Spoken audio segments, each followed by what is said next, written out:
Lagi asik menggosok gigi, tiba-tiba saja bulu kuduknya berdiri. Dia pun perlahan mengintip ke belakang. Ternyata ada hantu yang sedang mengawasinya, guys.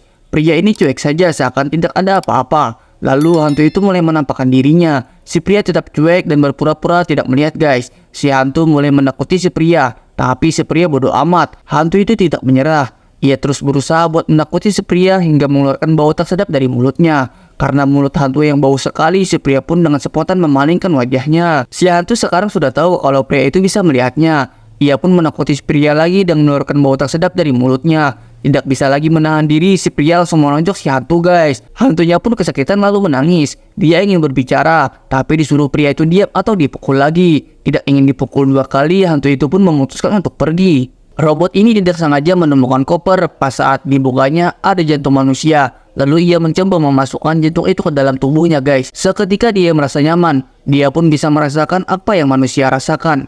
Ia pun merayakannya dengan berpesta dan menari dengan gembira, guys. Tapi jantung itu tidak bertahan lama dan cepat membusuk. Robot itu mulai kaku lagi dan dia sangat merindukan perasaan memiliki jantung manusia, guys. Saat itulah lewat seseorang. Dia tidak bisa lagi menahan diri, lalu menghabisi dan mengambil jantung orang itu. Rasa nyaman itu datang lagi, dan karena itu dia mulai menghabisi banyak orang untuk mencuri jantungnya. Tetapi jumlah manusia terbatas, dan ketika semua manusia habis, jantung di tubuhnya rusak dan robot itu pun mulai melemah. Lalu dia mendatangi ruang jenazah dan mengeluarkan satu persatu jantung. Tetapi tidak ada satupun yang bisa digunakan, guys, karena jantung itu sudah membusuk terlebih dahulu. Saking depresinya, ia pun memasukkan seluruh jantung yang rusak ke dalam tubuhnya, guys, tapi tidak berhasil. Semakin lama, tubuhnya semakin melemah dan berkarat. Akhirnya ia pun tertutup sepenuhnya oleh karat. Dia pun mati karena keinginannya sendiri yang awalnya hanya mencoba lalu candu dan berakhir pada kehancuran. Wanita ini kaget melihat hantu di depannya sedang mengayunkan chainsaw. Ia pun juga mengambil benda di sampingnya, ternyata itu hanya penyedot debu saja, guys. Ia pun langsung membuangnya.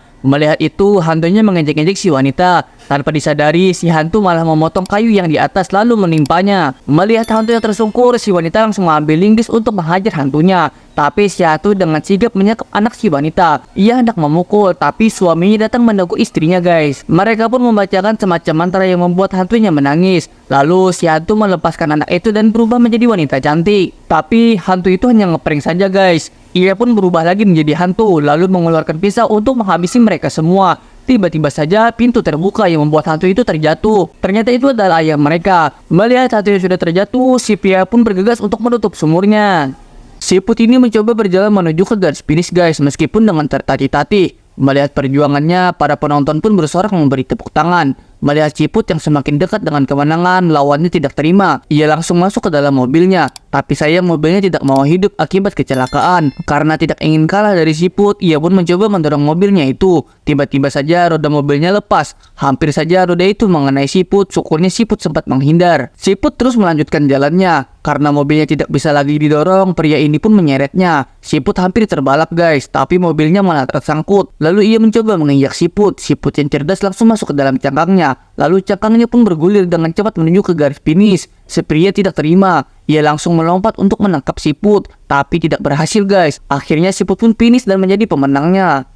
Badut ini datang ke sebuah toko untuk membeli trompet corong, guys. Padahal toko ini sudah tutup, tapi karena si badut cuma membeli satu barang, si penjual pun melayaninya. Totalnya $8.99. Si badut langsung meraba sakunya, tapi tidak ada uang. Ia pun mencari di dalam plastik bawaannya tadi, guys. Tapi si badut malah mengeluarkan barang-barang aneh seperti rantai, tang, botol, bahkan ada palu godam juga, guys. Penjualnya sangat bete sekali. Dia ingin segera menutup tokonya, tapi si badut malah bermain-main. Ditambah lagi ketika si penjual bertanya, si badut tidak menjawab. Sudah muak melihat kelakuan badut, si penjual pun mengatakan kalau dia akan menelpon polisi. Mendengar itu, si badut langsung bangkit. Lalu ia mengeluarkan beberapa uang dolar, tapi uangnya rusak dan kotor, guys. Sudah habis sabar, si penjual pun menghantam meja sambil memarahi si badut, guys. Lalu si badut memberikan senyum jahatnya dan langsung mengambil botol yang ada di depannya. Wanita ini panik karena dia melihat segerombolan zombie, guys, tapi dia menuju ke arah yang salah. Di depannya pun juga ada zombie. Akhirnya ia memutuskan untuk bersembunyi di kolong pesawat. Wanita ini bingung karena seluruh penjuru ada zombinya. Apabila ia keluar, maka para zombie pun akan langsung mengejarnya. Dan apabila terus bersembunyi, ia juga pasti akan ditemukan oleh zombie karena baunya, guys. Lalu ada zombie pria yang menghampiri si wanita, tapi dia tidak menyakitinya, justru malah ingin menolong, guys. Si zombie mengatakan kalau berlama-lama di sini tidak aman, jadi dia mengolesi sedikit cairan yang ada di tangannya ke wajah wanita itu agar si wanita juga tercium seperti zombie. Si pria pun membawa wanita itu pergi. Biar lebih aman, si pria menyuruh wanita agar berjalan seperti zombie. Tapi si wanita berjalan malah kayak orang stroke guys. Zombie pun menegurnya karena itu sangat berlebihan. Kocak juga wanita ini. Setelah melewati segerombolan zombie, mereka tidak ada yang curiga guys. Akhirnya wanita itu pun berhasil selamat berkat bantuan si zombie pria.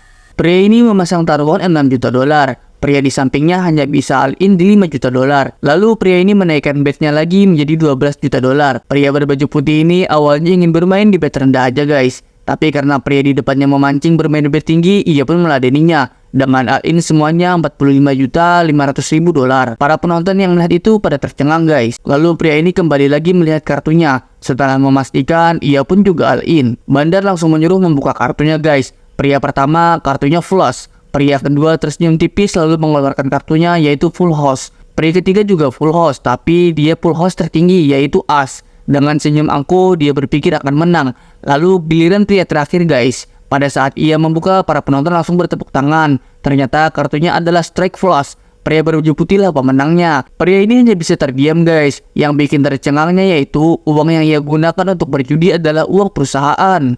Pria ini sedang buang hajat di WC umum. Lalu ada orang yang mencoba membuka pintu guys. Ia pun memberitahu kalau WC ini ada orangnya. Tapi tetap saja orang di luar mencoba membuka pintunya. Pria ini menegaskan lagi dengan nada sedikit keras kalau di WC ini ada orangnya. Tiba-tiba saja terdengar suara teriakan. Ia pun langsung mengambil penyedot WC untuk berjaga-jaga. Lalu terdengar suara pecahan kaca. Ia hanya bisa menatap ke arah pintu sambil keringatan guys. Tidak hanya itu saja, ia juga mendengar suara tembakan. Lampu seketika padam, siren polisi, gonggongan dogi, dan ada juga suara hewan-hewan. Lampu kembali hidup. Seketika saja suasana menjadi hening. Pria ini sedikit kebingungan memikirkan apa yang sedang terjadi di luar.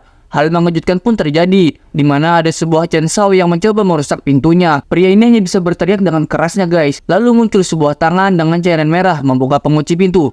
Ia hanya bisa pasrah, pintu pun terbuka. Ternyata hanya seorang pria guys. Ia kaget di dalam ada orangnya. Ia pun meminta maaf dan menutup pintunya kembali. Bapak kepala botak ini sedang buang hajat di WC umum guys. Pada saat itu pula dia melihat ada yang aneh dengan lantai yang dipijaknya. Ia pun mengambil pisau dari sakunya dan mencoba mengikis lantainya. Setelah dibuka, ternyata ada sebuah jalan menuju terowongan bawah tanah guys. Melihat itu, bapak kepala botak ini langsung melapor ke markas atas temuannya itu. Markas menjawab akan mengirimkan bantuan secepatnya. Tapi bukan bapak kepala botak namanya kalau sabaran. Ia pun nekat memasuki terowongan itu tanpa bantuan dan dengan peralatan seadanya. Pada saat mulai menyusuri, ia mendengar ada suara. Ia pun bersembunyi sambil memantau menggunakan pecahan cermin. Sangat mengejutkan sekali. Ternyata terowongan ini digunakan para penjahat untuk melakukan aksi perdagangan manusia guys. Bocah ini sedang dikejar oleh seekor singa guys. Hingga sampai ke ujung tebing. Tidak ada lagi jalan, bocah ini pun nekat menaiki jembatan pipa. Tapi sayang jembatannya rapuh guys. Ditambah lagi singanya masih saja mengejar. Pada saat terpojok, keluarga si bocah datang untuk menakut-takuti singa. Akhirnya singa pun pergi, tapi masalah belum berakhir. Sekarang mereka harus memikirkan bagaimana bocah itu bisa kembali. Baru saja si bocah berdiri, pipanya sudah mulai berjatuhan guys. Syukurnya si bocah masih sempat berpegangan. Ayahnya berusaha menggapainya tapi tidak sampai. Lalu datanglah seekor hewan bersayap. Ia perlahan menghampiri bocah itu untuk menolongnya. Begitu rapuh pipanya, tidak bisa menahan berat dari hewan itu guys. Mereka berdua pun tergantung. Hewan ini mencoba mengepakkan sayapnya, tapi karena sayapnya masih kecil, ia masih belum bisa terbang dengan sempurna. Akhirnya mereka berdua pun terjatuh. Si hewan bersayap terus saja mengepakkan sayapnya guys. Berkat usahanya, hewan itu pun terbang dan bisa menyelamatkan bocah itu.